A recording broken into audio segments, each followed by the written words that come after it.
আসসালামু আলাইকুম রহমতুল্লাহি বারাকাতু। দেখুন, রবি চৌধুরী বলছে গান বাজনা হারাম নয়। উনি আরব আমিরাতেও দেখেছে অনেক মানুষ গান বাজনা করে, এই জন্য গান বাজনা হারাম নয়। আসুন কোরআন সুন্নাহর আলোকে জানবো গান বাজনা কি হারাম না হালাল।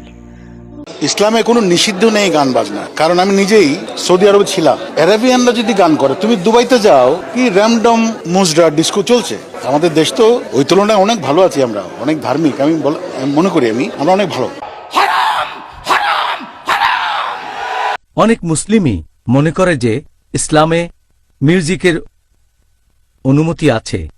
এখন আপনি কি বলবেন যে নবী মোহাম্মদ সাল্লাল্লাহু আলাইহি সাল্লাম কি মিউজিকের বিরুদ্ধে কিছু বলেছেন?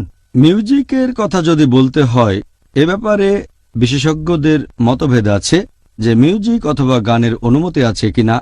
আর পবিত্র কোরআনে কোনো আয়াত সরাসরি মিউজিককে নিষেধ করেনি, তবে কিছু নির্দেশ আছে।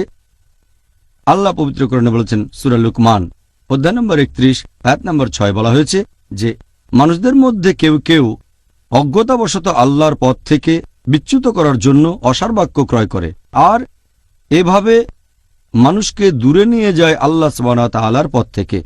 তারা আল্লাহ প্রদর্শিত পথ নিয়ে ঠাট্টা বিদ্রূপ করে, এদের জন্য রয়েছে খুবই অবমাননাকর শাস্তি।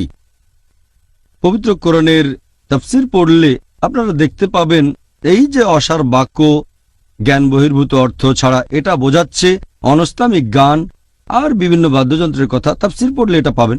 আর নবী মিউজিককে নিষেধ করেছেন এরকম অনেক সহিহ হাদিস আছে। যদি আমাদের নবী মুহাম্মদ সাল্লাল্লাহু আলাইহি ওয়াসাল্লামের হাদিসগুলো পড়ে দেখেন, তাহলে এই ব্যাপারে কোনো রকম সন্দেহই থাকবে না। আমাদের নবী মুহাম্মদ সাল্লাল্লাহু আলাইহি ওয়াসাল্লাম বলেছেন, এটার উল্লেখ আছে সহিহ বুখারীতে খণ্ড নম্বর 7 হাদিস নাম্বার 5590। আমাদের নবী বলেছেন যে আমার উম্মতদের মধ্যে এমন অনেকেই থাকবে যারা জেনায় লিপ্ত থাকবে।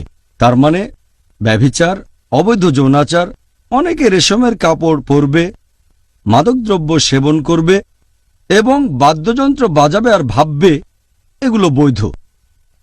আমার উম্মতদের মধ্যে কিছু লোক তারা এমন কিছু করবে যেগুলো অবৈধ, যেমন ব্যভিচার, অবৈধ যৌনাচার, রেশমের কাপড় পরা, মাদকদ্রব্য নেয়া এবং বাদ্যযন্ত্র বাজাবে আর ভাববে এগুলো বৈধ। এই হাদিস বলছে তারা কিছু কাজকে বৈধ মনে করবে। আমরা জানি যে মাদকদ্রব্য হারাম, আমরা ভালো করেই জানি যে ব্যভিচার করা হারাম। যেহেতু এখানে মিউজিকের কথা কিছু নিষিদ্ধ জিনিসের সাথে উল্লেখ করা হয়েছে, এখানে বাদ্যযন্ত্রের কথাও বলা হয়েছে, এটাই নির্দেশ করে যে নবী এটাকেও নিষেধ করেছেন। তবে কিছু লোক বলে এটা বৈধ।